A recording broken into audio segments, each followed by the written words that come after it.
Matthew. It's great to be with you. Good to be with you, Shaun.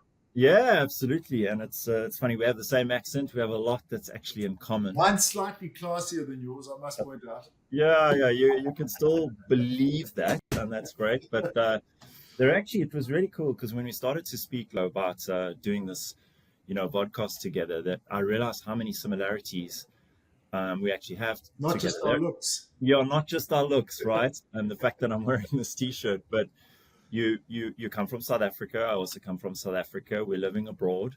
We both live abroad. You played rugby for Jeppe and are still very involved in Jeppe High School. For those that don't know it, it's a school in Johannesburg. I went to Rand Park High School. And A little bit. survive. Yeah, I survived, and I also played rugby against you guys. It was one of the nightmare games that we always had. But yeah, so but that's not the topic. But it is wonderful to be able to kind of reflect on the world and just see the different journeys we've both had, two different angles. I'm obviously working for Ipsos in advertising research. You know that, and that's not the topic today. We're going to talk about advertising and artificial intelligence, basically what we refer to as Misfits and the machine, and whether AI can really alone can crack creative effectiveness.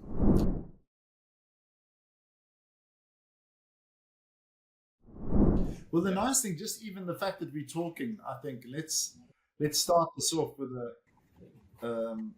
a comment about a lot of technology. You think about technology strikes fear into people's hearts. There's questions about its ability has it really made us more productive as a species? And I always say, look at this. If it wasn't for technology, we wouldn't be able to do this. If it wasn't for technology, I think me living in another country would have been much more difficult because I couldn't FaceTime. When I started talking to my mom via Skype 12, 13 years ago, it was like a wonderful thing, even though she was blue, So I think there are, again, as in always, there are upsides and downsides, but there are a lot of upsides. Tech. Absolutely.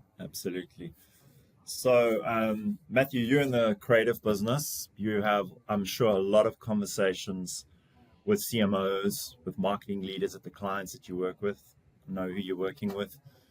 This must be a hot topic in the boardroom at the moment, is on everybody's lips, right?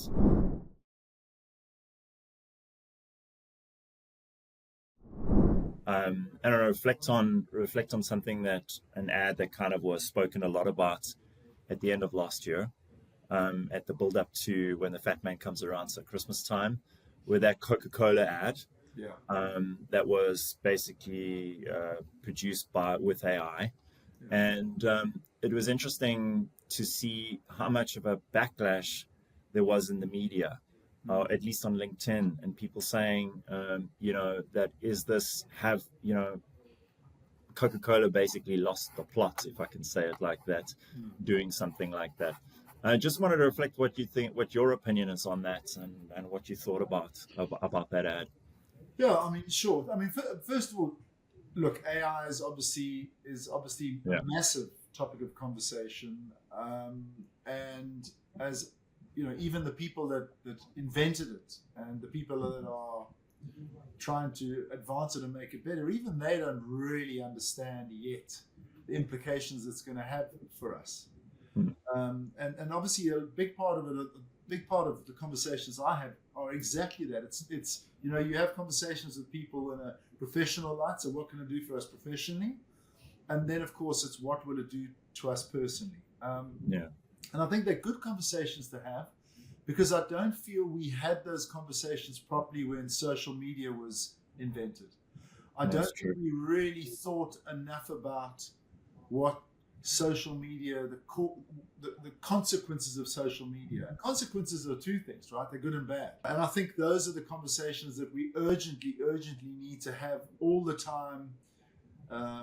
As I said, what's it going to do to us professionally, and what's it going to do to us personally as well? Because as you can imagine, in the end, it all comes around.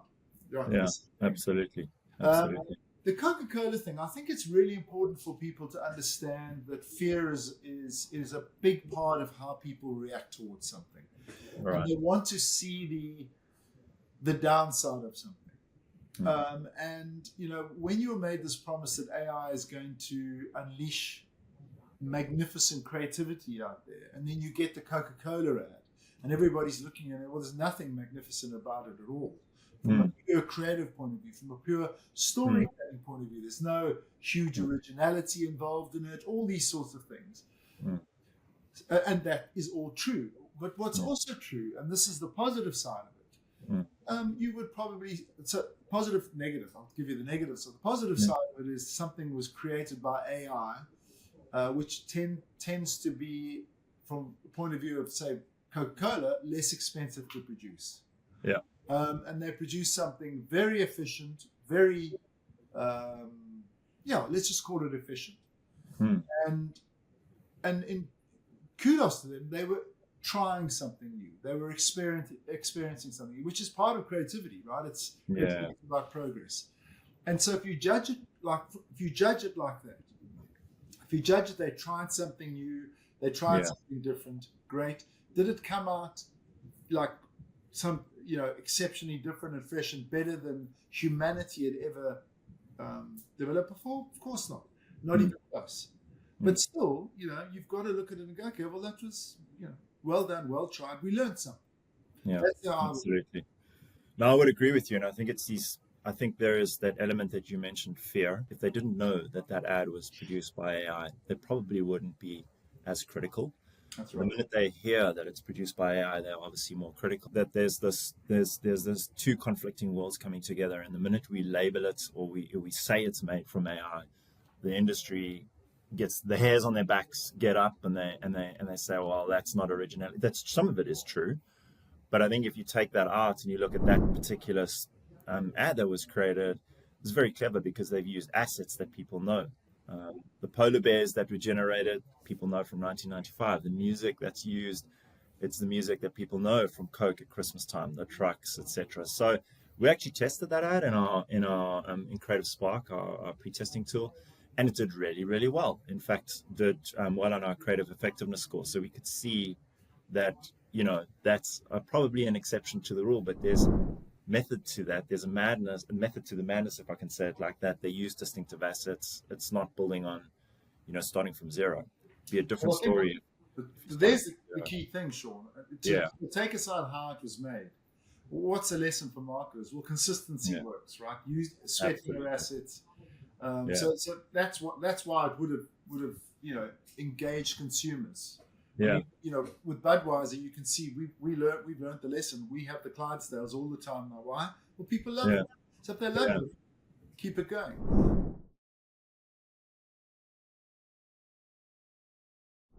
I think, though, another important thing, and actually this is so human as a trait.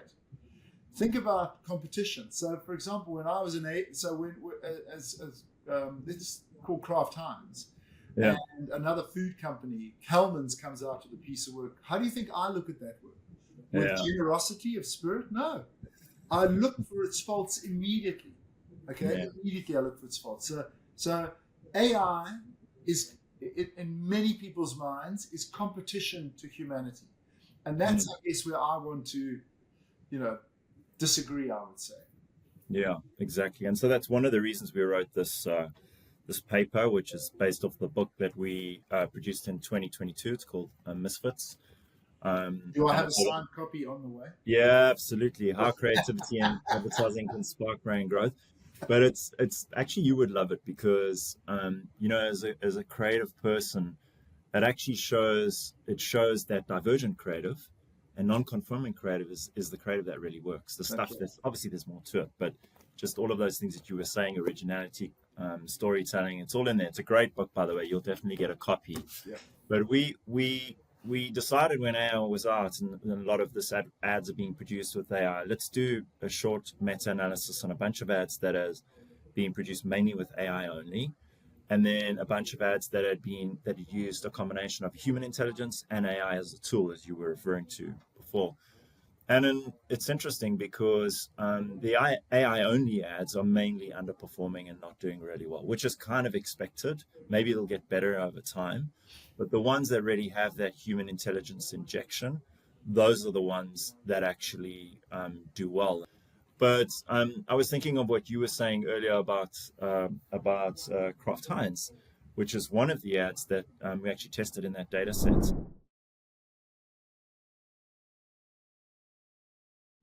The love story with every bottle, where the idea was to use Gen AI to ask Gen AI, would it recognize Kraft Heinz? I think that was the basis of the story, but maybe you can tell us a little bit more about how that story was born and why you guys came up with it. Yeah, so our agency Rethink came to us with an idea, a couple of moons ago actually, Yeah, which was draw ketchup, in which they went out to humans and they said draw ketchup. Now they didn't know that they were representing Heinz or any of the yeah, like, and they literally did it with about 100 people. Just draw ketchup for us, and they drew ketchup, and every single one of them, with the exception of one, drew a Heinz bottle. Now remember, this is America. yeah, Okay. sure. So it's in North America, so it's very much, Yeah. very, very much the dominant ketchup brand. Well, it's the dominant ketchup brand around the world, but particularly in America. So then the guys thought, okay, well, humans are like that. Let's see what AI thinks. So we did exactly the same thing with different AI models, and went to them and said, AI, draw ketchup. Okay. Yeah. And they did exactly, and AI did exactly the same thing. Now you could say it was a bit cheeky, right? Because you're obviously Brilliant. AI aggregates what humanity has done. Yeah. But still, and what AI will do, it'll go all over the web and it'll look up all the different, ketchup bottles that are seen. It'll aggregate it all and it'll come back, and Heinz won. So, we're the most popular, clearly, straight away, and that was great. The other thing that was, no one was doing any of this before, so that was it was for us a big step in, which is important for a marketer. It's important for a marketer to be seen to be embracing, technology and the way society is changing. So there was a dual thing. As a brand, we want to be seen as a progressive brand, hence that we will not be afraid of using AI. At the same time, we also like to bring a smile to people's faces as well, which is obviously what we did there. So it was simple, and I think there's a great book, Mastering AI, which I read, but it's the first time I've ever studied in my life. I think the one, Mastering AI, is really great because I think it embraces what I believe, whereas it can be the enemy if we make it the enemy. Okay, and if we allow people to abuse it and turn it into, but fundamentally it's a co-pilot. Okay, it's not even a tool. It's beyond a tool. It's a co-pilot for creativity. So I look at it as saying, okay, how can we utilize it to make our creativity better? And I think that's what we did with Heinz. But I think the other part about it that I genuinely love, and let's go back to the Coca-Cola one. Yeah. Well, if you think it's a crap ad that AI did, do a better one, humans. And if you think about what we do in advertising and marketing, and I know there are many professionals on this, but all professionals are human beings. Advertising, by and large, if you sit in front of the television or your computer, is awful. It is. Yeah. It's just boring. It's predictable. It's preachy. It shouts at you. It dumbs you down. The art factor of advertising has diminished so significantly in the last 20 years. It's just unbelievable. And, AI has the potential of replicating that and continuing to bore us to death going forward. Or turn around and get creative people and creative marketers to go, I quite like creating stuff. It's fresh and different and original. Let me do that now. So I think, that to me is the opportunity with that. 100%, and it's kind of I love the Kraft Heinz, to go back to that Kraft Heinz example, because it's kind of the perfect match of human intelligence and artificial intelligence, which is what you're saying with a love story in every bottle. And when you look at the results again, we as part of this meta-analysis, we also tested that ad, and you look at the data and get a bit more granular. The KPIs are really strong on everything. So creative effectiveness, like what we have an index 180, it's way above the average, and does exactly what you said. It breaks through the shackles of that drivel, vanilla, or what we would refer to the shackles of conformity, if I can say it like that, because that's what you were explaining. Yeah. But I think that's the important point, is there are two things.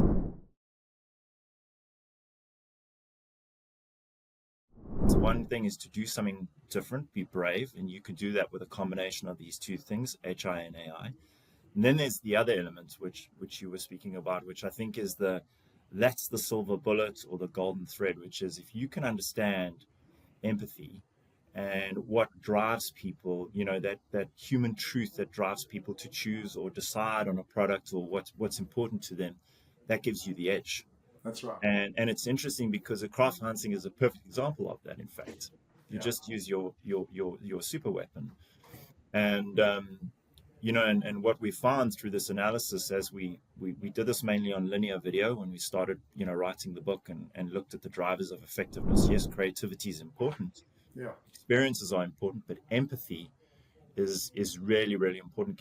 Can give you as much as a 20% lift, which is really cool as a creative person, because then you can say, okay, the power of storytelling is important, experiences, whatever you want to call it, but having that insight of the human truth can give us a bit more bang for our buck, right? And then you look at social media, which I would say is even worse, and in a real big predicament, because most of it is really, really bad. When we did the meta-analysis with this Misfits, what we call Misfits mindset, what we found in Instagram and Facebook and social feed is that for social ad memorability, so for people remembering your advertising and your brand, that the empathy factor, so that was more important than the actual creative experiences stuff in those platforms. Right. So now you've got, okay, so I can't just do what I did in linear video or TV. I can't do what I did on YouTube skippables. I've got to think of the platform and the experience, and then use that super power that I have, right, which is, it's for people like me. It fits the way that I feel about the brand. To your Kraft Heinz example, or use Budweiser as an example at Clydesdales, that's the way I feel about that particular brand. And I think that's the opportunity for the marketers and the industry to get out of this drivel and this kind of like trap they find themselves in, which is, no, we've got to do it this way because that's the way the category works. Yeah. No, that's exactly what you shouldn't do, because that's what everybody does. And then human beings, our brains are wired to basically filter that out, because we've been taught to conform the whole time, and we don't remember any of it. So it's just passing us, right? Well, I think, on that, so the overarching truth of life is emotion is more powerful than logic, right? Yeah. So it's always been more powerful than logic. In advertising, I've always understood that. I always understood from the early age that I needed to create a story that was emotionally powerful. So when we did BMW work in the early days under the great John Hunt at Hunt the Scars, we did a very famous ad with a mouse on the steering wheel. And, I remember that. And then you're saying a very practical thing, which is that this car's now got power steering. Great. Yeah. And we put a mouse on top of it like it was on a running wheel. And that evoked emotional reaction from people. Yeah. And hats off to Tony Granger and Kevin Kleinans, whose main idea it was. So it's emotion, right? Powerful. There's logic, passing emotion. So we understand that. But then you take that into decision making, and emotion is more powerful than logic. So your logical thing to everybody is, guys, do something irreverent and different to be noticed. They go, emotion, fear. Yeah. So the other emotion is the logic, or the emotional of comfort. Oh, well, I'm going to do this. It's going to be safe. I'm going to be safe. Yeah. So it's this bizarre kind of human turmoil that we have about creativity, where we know that we need to be irreverent to touch people's emotions, but emotionally we're too scared to do it because of fear. Yeah, no. But I think there's an opportunity, because I say emotion, yes, but I would say emotion is an ingredient and a part of an experience. But if you go beyond that and you understand this notion of empathy as I was describing it, I think what we're seeing is that can be even more powerful for you to utilize as a strength. And then the stories that you craft around that can be very different. So empathy really is understanding where someone's coming from. Yeah. Okay, that's really where empathy is. And I back to AI. I mean, there's ASI, the AGI, ASI, superior intellect, intelligence, superior. artificial superior intelligence is what they're all aiming to get. So then all of a sudden the machine can recognize or experience empathy. This is a concept that's very, very difficult for human beings to understand, right? Not have feelings, but understand feelings. And this is when I go as a creative guy. It doesn't scare me. It inspires me to use that other 70% of my brain, which according to scientists I'm actually not using. I don't know what it is. So this is so right now, if you look at AI's ability to tell stories, it's very much it's generative, right? It comes from previous stories. I've seen it before. And then it puts it out there and puts it in front of people, and they go, okay, I recognize it, I like it, I understand it, perfect, beautiful, and they have a big tick next to it. Okay, now this is the big test, and it's a big world test, right, for where we go with AI, but it's also a test for marketing and creativity. How much are we going to allow it to develop as a tool? To the degree that actually it makes the things that right now are so different, our ability to understand and create emotions, our ability to have empathy. Because those are the things, how much are we going to allow to take that from us? That's well, it's the $1 million question. I mean, I think it's $1 trillion. It's $1 trillion. Yeah, exactly. But I think that's a great point. And I mean, maybe to sum up, a lot of what we've seen in our data, and we're working very heavily on using predictive analytics or AI, but also generative AI. Your point, smack on the money. Only human creativity can really get to the point of enabling these feelings of empathy, emotion, and fitting in. So AI doesn't have the ability to do that yet in all of the data we're looking at, and it's thousands and thousands of ads. Still a big missing point, but has other qualities, and these truly creative ideas that you've mentioned. You shared a couple with us, Matthew, that's also coming mainly from the humans. But I think it's about the yin and the yang of it. I often refer to it as the yin and the yang. So how can we use these tools to help us be smarter, be better? There is an opportunity there. But remember, you as an individual or marketer, you're also going to have to dig deep and think and use your superpower that AI doesn't basically have. And I think that's a great opportunity for the industry too. I agree with you. I mean, to me, one of the reasons I'm so interested in it is because of mistakes I've made in the past. Right.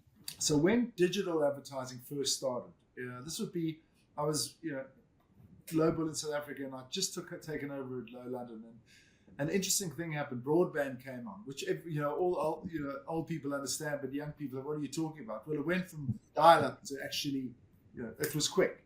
I said to people, it's going to change society. It's going to change society. It's going to change not just what we choose to buy, but how we buy it. And I knew this. I knew it. But yet I fought against it from an advertising point of view because it was uncomfortable for me. I knew the language of film, of TV, of cinema, of radio and print and output. That was my language, and I loved it. And I didn't feel the world needed digital advertising. I really didn't. And I chose to ignore the noise. And it caught up with me. In the end, I don't know what's going on here. And then what happened was, as you get older, you realize to stay young in your brain, you must remain more and more curious. And AI fascinates me. I find it fascinating, and I choose to hug it. I choose to hug it and welcome it warmly, as opposed to try and squeeze it to death. And I say to people, imagine this: you can go and get your photo album out now, or your old videos, and just collate them together, and then get AI to make you a beautiful film with some music and show it to your family. I mean, that's wonderful, simple and wonderful. Don't we all wish that?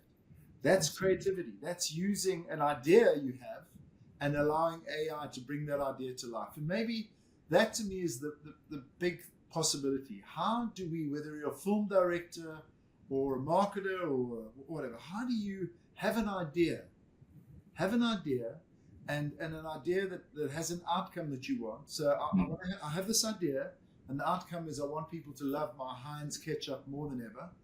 go to AI and say, I've got this idea. Yeah. Can you execute it for me? Can you bring it to life for me somehow? Because I don't have $20 million or whatever to use. Yeah. And that is the wonder, I believe, the potential of AI, certainly in the next 10 years. So the future is collaboration. And combining both together to unlock levels of creativity and effectiveness. Wonderful. Yeah, totally.